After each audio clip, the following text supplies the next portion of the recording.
Excavation பண்ணும்போது, நம்ம வந்து ஃபவுண்டேஷனுக்காக வந்து ஒரு 3 1/2 4க்கு 4 இந்த மாரி எஸ்கவேஷன் பண்ணுவோம்.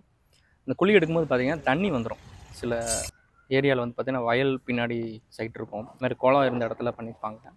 மழை காலத்தில நம்ம தோண்டும்போது பார்த்தீங்கன்னா, கிரவுண்ட் வாட்டர் லெவல் ரொம்ப மேல இருக்கும்போது தண்ணி வந்துரும்.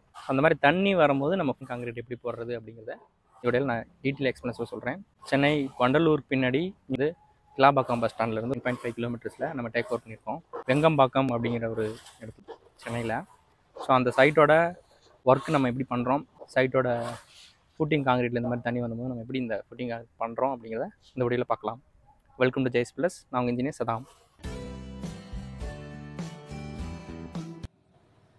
பிளானில் உள்ள மாதிரியே வந்து சைட்டோட பிளாட் ஏரியாவை பார்த்து அவுட்டர் லைன் மார்க் பண்ணி ஃபுட்டிங் காங்கிரீட் போடுறதுக்கு நம்ம எஸ்கவேஷன் பண்ணுறதுக்கு உண்டான டைமென்ஷன்ஸ்லாம் மார்க் பண்ணி குழி தோண்டுறதுக்கு தேவையான மார்க்கிங். இந்த ப்ராஜெக்ட் வந்து பார்த்தீங்கன்னா சென்னையில் வண்டலூர் நியர்பையில் வந்து இந்த ப்ராஜெக்ட் நடக்குது. மாட் இன்டர்லாக்கிங் பிரிக்ஸை வச்சு ரெசிடென்சியல் பில்டிங் வந்து இங்கே பண்ணுறோம். அடுத்த வீடியோக்குள்ளே பிளான் என்னங்கிறத நான் உங்களுக்கு சொல்கிறேன்.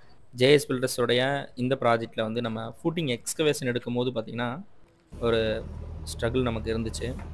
அதை தான் உங்கள்கிட்ட ஷேர் பண்ணுறேன். கம்ப்ளீட்டாக எல்லா பில்லர் குழியிலையுமே வந்து பார்த்தீங்கன்னா இந்த மாதிரி வாட்டர் நீங்கள் பார்க்குறீங்க. இந்த வீடியோவில் உங்களுக்கு காட்டுறேன்.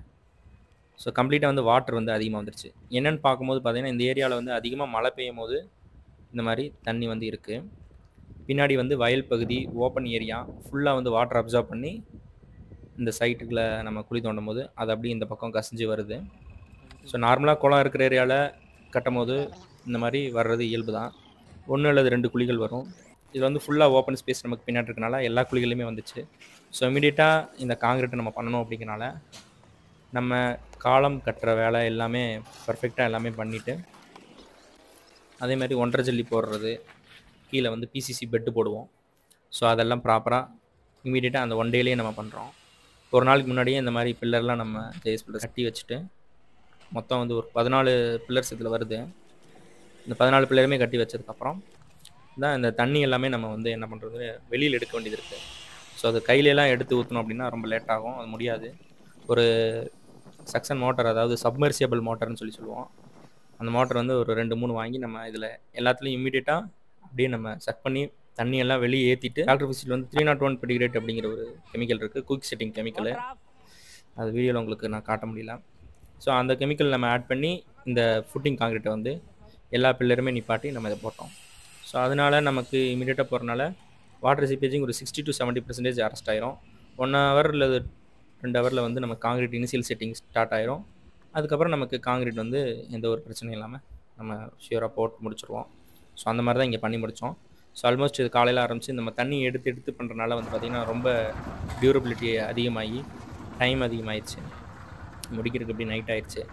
நம்ம எப்பயுமே வந்து ட்ரெபசாய்டல் ஃபுட்டிங் தான் போடுவோம். ஸோ அதனால் எல்லா காலமுக்கு வந்து ட்ரெபசாய்டல் ஃபுட்டிங் போட்டிருக்கோம். ட்ரெபசாய்டல் அப்படிங்கிறது ஃபுட்டிங் மெத்தட் வந்து போடும்போது நமக்கு எல்லா டீமில் இருக்கிற லோடுமே வந்து ஈவனாக டிஸ்ட்ரிபியூட் ஆகி காலம் வழியாக எர்த்துக்கு வந்து போயிடும். ஸோ நான் டீட்டெயிலாக எல்லாருக்குமே நான் அதை சொல்லியிருக்கேன் பல வீடியோஸில்.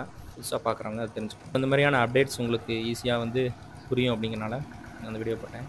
ஸோ அடுத்த நாளே கிரவுண்ட் லெவல் வரையும் பில்லரை ரைஸ் பண்ணி காலம் பாக்ஸ்லாம் போட்டு பில்லர் ரைஸ் பண்ணி நம்ம வந்து காங்கிரீட் பண்ணுறோம். ஸோ கம்ப்ளீட்டாக வாட்டர் மூவ் ஆயிடுச்சு. நம்ம காங்கிரீட் பண்ணதுக்கப்புறம் எந்த ஒரு லீக்கேஜ் பெருசாக இல்லை.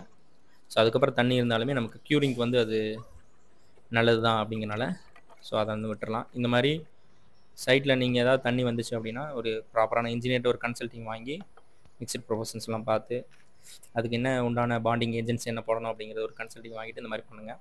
ஸோ நம்ம ஜேஎஸ் பில்டர்ஸ் ஈகோ ஃப்ரெண்ட்லியாகவும் லோ பட்ஜெட்டாகவும் இன்டர்லாக்கிங் பிரிக்ஸ், பொரத்தம் பிளாக்ஸ், எர்த் பிளாக்ஸ் இந்த மாதிரியான கன்ஸ்ட்ரக்ஷன் வந்து பண்ணிகிட்டு இருக்கோம்.